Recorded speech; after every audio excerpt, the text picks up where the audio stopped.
term limits will fix or lessen nearly every problem that there is. And one guy said to me, he says, okay, will term limits fix potholes? I said, yeah, they will. They'll fix potholes. And this guy, oh, come on, you can't tell me that. And I said, no, think about this. You ever heard of a bridge to nowhere?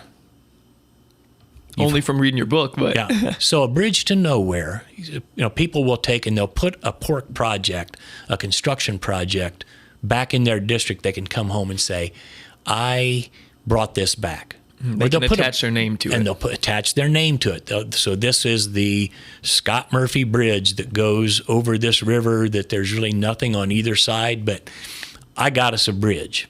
And then we might put some roads in to be able to connect up with that bridge. And it really doesn't do the good that money could have done somewhere else. But it is the Scott Murphy Bridge. And then every time somebody drives over that, they see the Scott Murphy Bridge. And they remember the name Scott Murphy. And then when I'm on the ballot and they see the name Scott Murphy, they vote for me. Now, if we didn't have term limits, then instead of building a bridge to nowhere, if Scott Murphy has to come back from Washington and live amongst us and be subject to the laws that are passed in Congress, they'll pass different laws, because I would much rather have potholes fixed if I'm going to be driving on it than a bridge to nowhere. And if they build that bridge to nowhere in my last term, then I'm not even going to be around to see it christened and opened. They're probably going to put somebody else's name on it, so somebody else they're going to be driving over somebody else's bridge, and I'm going to be driving over potholes. So I'm going to fix the potholes because I know I have to come back and live amongst the people that elected me, and I'm going to have to come back and drive on their roads. I'm going to have to be subject to their lifestyle rather than the lifestyle out in Washington, D.C. Right. It's all too easy and tempting to pass self-serving laws that hurt the general public, especially if you're not going to be a member of the general public and you're not going to have to live through the consequences of that legislation that you passed. It's weird that people who don't even have to abide by these laws or these things, such as not fixing the potholes, they don't have to suffer that.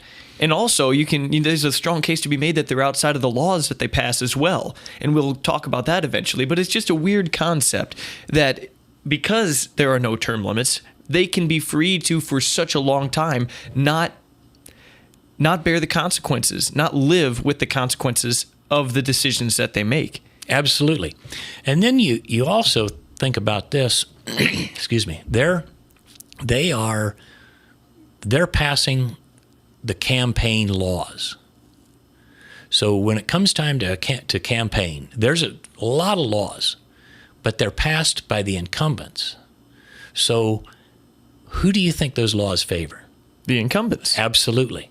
In baseball, if you let the pitchers write the rules, there probably would never be a hit again, because the pitchers would say, okay, we're going to move the mound, we're going to raise the mound, we're going to move the mound closer, we're going to make all these changes so that it benefits the pitchers. And if you let the batters write the rules, the batter's going to move the pitchers back 5 feet, going to drop the mound down to nothing. We're going to have home runs going out of the park like crazy, and the pitchers would hate it. So with Congress, they get to write the rules. The incumbents get to write the rules. And all the rules that they write are to benefit them.